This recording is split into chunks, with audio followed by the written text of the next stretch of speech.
जुम्मन शेख और अलगू चौधरी में गाढ़ी मित्रता थी। दोनों एक साथ रहते थे और एक दूसरे पर अटल विश्वास करते थे। इस दोस्ती का जन्म उस समय हुआ जब दोनों बालक ही थे और जुम्मन के पिता जुमराती उन्हें शिक्षा प्रदान करते थे। जुम्मन शेख की एक बूढ़ी खाला थी। उसके पास थोड़ी सी जायदाद थी, परंतु उनके निकट संबंधियों में कोई न था। जुम्मन ने लंबे चौड़े वायदे करके जायदाद अपने नाम लिखवा ली थी। जब तक दानपत्र की रजिस्ट्री नहीं हुई तब तक खाला की खूब खातिरदारी हुई। स्वादिष्ट भोजन खिलाए गए, अच्छे अच्छे कपड़े दिए गए। लेकिन जब खरीदारी पर मुहर लग गई, रजिस्ट्री हो गई, तो जुम्मन की पत्नी करीमन रोटियां देने के लिए भी कड़ी कड़ी बातें सुनाने लगी। जुम्मन शेख भी निष्ठुर हो गए। कुछ दिन खाला ने यह सब सुना और सहा। जब सहा नहीं गया तब जुम्मन से शिकायत की। जुम्मन ने गृह स्वामिनी के प्रबंध में दखल देना उचित न समझा। कुछ दिन तक तो यूं ही रो धोकर काम चलता रहा। अंत में एक दिन खाला ने कहा, बेटा, तुम्हारे साथ मेरा निवाह न होगा।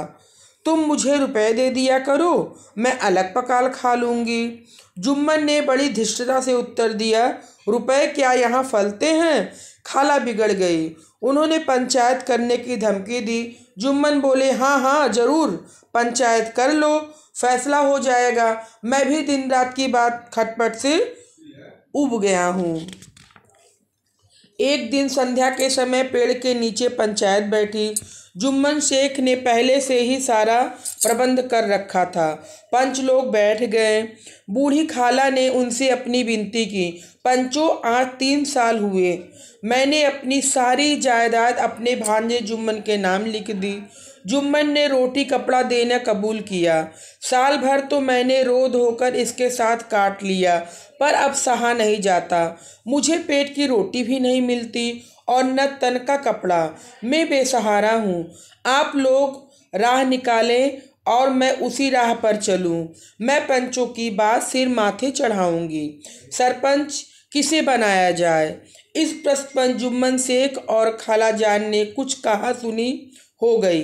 अंत में खाला बोली, बेटा, पंच न किसी के दोस्त होते हैं और न किसी के दुश्मन। तुम्हारा किसी पर विश्वास न हो तो जाने दो। अलगू चौधरी को तो मानते हो, लो मैं उसी को सरपंच मानती हूँ। जुम्मन शेख आनंद से फूल उठे, परंतु मन के भाव को छिपाकर बोले, चलो अलगू चौधरी ही सही। अलगू चौधरी सरपंच हुए। उन्होंने कहा, शेख जुम्मन, हम तुम पुराने दोस्त हैं, मगर इस समय तुम और बूढ़ी खाला दोनों हमारी निगाह में बराबर हो। जुम्मन ने कहा, खुदा गवाह है, आज तक मैंने खाला जान को कोई तकलीफ नहीं दी थी। अलगू चौधरी ने जुम्मन से जीरा शुरू की। जुम्मन चकित थे। अलगू को क्या हो गया है? अभी तो यह मेरे साथ बैठे थे, अब इतने सारे प्रश्न कहाँ से कर रहे हैं? जुम्मन सोच रहा था कि अलगू ने फैसला सुनाया। जुम्मन शेख, पंचों ने इस मामले पर विचार किया और उन्हें यह उचित मालूम होता है कि खाला जान की माहवारी का खर्च तुम्हें देना होगा। बस यही हमारा फैसला है। अब खर्च देना मंजूर हो तो, नहीं तो रजिस्ट्री रद्द समझी जाए। फैसला सुनते ही जुम्मन सन्नाटे में आ गया। अलगू के फैसले की सभी लोग प्रशंसा कर रहे थे, पर इस फैसले से अलगू और जुम्मन की दोस्ती की जड़ को हिला दिया। जुम्मन को यह फैसला आठों पहर खटकने लगा। वे इस ताक में थे कि किसी तरह अलगू से बदला लेने का अवसर मिले। ऐसा अवसर जल्द ही जुम्मन के हाथ आ गया। अलगू चौधरी बटेसर से बैलों की एक बहुत अच्छी जोड़ी मोल ले आए। दय योग से जुम्मन की पंचायत के 1 महीने बाद ही इस जोड़ी का एक बैल मर गया। अब अकेला बैल किस काम का? गांव में झगड़ू साहू थे। उन्होंने 1 महीने में दाम चुकाने का वादा करके चौधरी का बैल खरीद लिया।